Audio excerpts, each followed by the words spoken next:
अल्हम्दुलिल्लाहि रब्बिल आलमीन वस्सलातु वस्सलामु अला सय्यिदिल मुरसलीन अम्मा बअद फ़अऊज़ु बिल्लाहि मिनश शैतानिर रजीम बिस्मिल्लाहिर रहमानिर रहीम।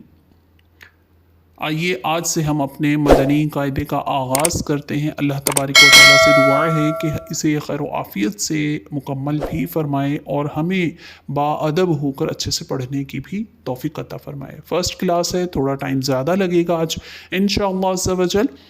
रेगुलर क्लासेस में हम इसको अपने वक्त को देखते हुए इंशाअल्लाह अज़्ज़ा वजल क्लास की तरकीब फ़रमाएंगे।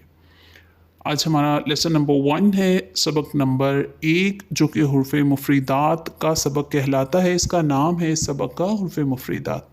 ठीक है, अब ये इसके नीचे आप देखिए, आपको जहाँ अलिफ बा लिखा है इसके ऊपर, और हुर्फ़ मुफ़रीदात सबक नंबर 1 जो लिखा है इसके नीचे आपको कुछ पॉइंट्स लिखे हुए नज़र आ रहे हैं। तो इस पॉइंट्स को हमें बहुत अच्छे से याद करना है, ठीक है, बगैर देखे। लेकिन इसके लिए घबराना नहीं है, इंशाअल्लाह अज़्ज़ा वजल हम इन पॉइंट्स को क्लास में ही याद करेंगे और क्लास के बाद चलते फिरते छोटे छोटे पॉइंट्स लेंगे ताकि हमें याद करने में बहुत आसानी हो। ठीक है, क्लास के आखिर में आप इसको दोहराइएगा बार बार बार, बहुत अच्छे से याद हो जाएगा। तो आइए सबक का आगाज़ करते हैं। अलिफ, अलिफ खींचेंगे नहीं इसे, हम बिल्कुल आराम से इसको इस अंदाज से पढ़िए कि ना तो इसमें कोई सीटी, फ़ा की जो सीटी है वो सुनाई दे, ना इसे खींचें। बा, इसको एक अलिफ खींचना है। अब एक अलिफ ये क्या है, इंशाअल्लाह अज़्ज़ा वजल 1 अलिफ 5 अलिफ आप इस क्लास में सुनेंगे तो वो आपको क्लास के आखिर में इसकी मिकदार का अंदाज़ा बता दिया जाएगा। ता,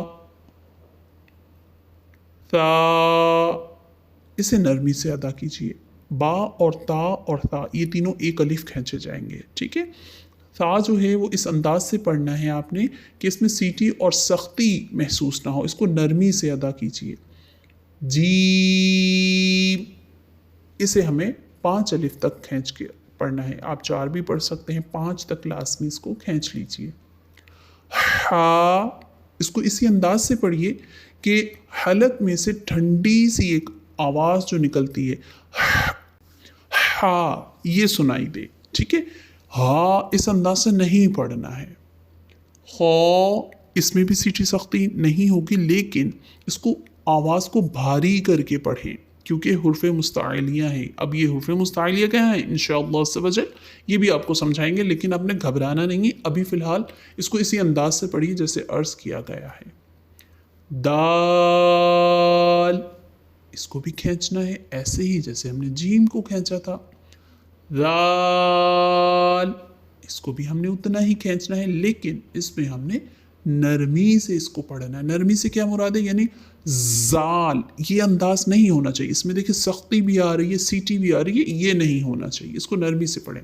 अगला हुर्फ है रो, इसको एक अलिफ खींचना है, लेकिन इसको पुर पढ़ना है, मोटा पढ़ना है, आवाज़ पढ़ने में भारी महसूस हो। ठीक है, अब 1 अलिफ या 5 अलिफ जो कहा जा रहा है या 4 अलिफ, वो क्या है इसका अंदाज़ा आज देख लीजिए क्या है। आप अपने हाथ को बंद कीजिए, मुट्ठी बना लीजिए। अब इसमें से शहादत की जो आपकी उंगली है उसे आराम से अपने अंदाज में यूँ खोलिए कि जैसे वो खुद से जा रही है। ठीक है, अब इसी अंदाज से इस उंगली को आप बंद कर लीजिए। अब ये जो खुलने का और बंद होने का अमल है, ये है 1 अलिफ की मिकदार का अंदाज़ा।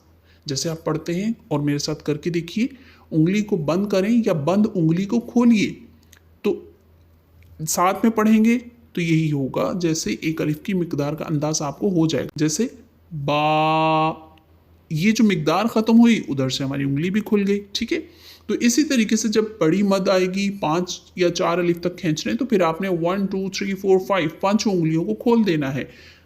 जैसे जी, यहाँ हमारी सारी उंगलियां खुल गई और वहाँ हमारी मिकदार कंप्लीट हो गई। ठीक है, इस मिकदार को जहन में रखिएगा, बार बार हमारा जिक्र आएगा क्लास में, ताकि हम जब पढ़ें तो बिल्कुल परफेक्ट पढ़ें। ठीक है, अपना बहुत सारा ख्याल रखिएगा। आज की क्लास हमारी यहीं तक, इंशाअल्लाह अज़्ज़ा वजल। सेकंड क्लास के लिए तैयार हैं आप?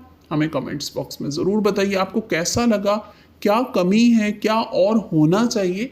तो इंशाअल्लाह अज़्ज़ा वजल आपके जो मदनी फूल हम तक पहुँचेंगे اس کو سامنے رکھتے ہوئے اگلی کلاس کا ارینجمنٹ کیا جائے گا. جزاک اللہ خیرہ. السلام علیکم ورحمۃ اللہ وبرکاتہ.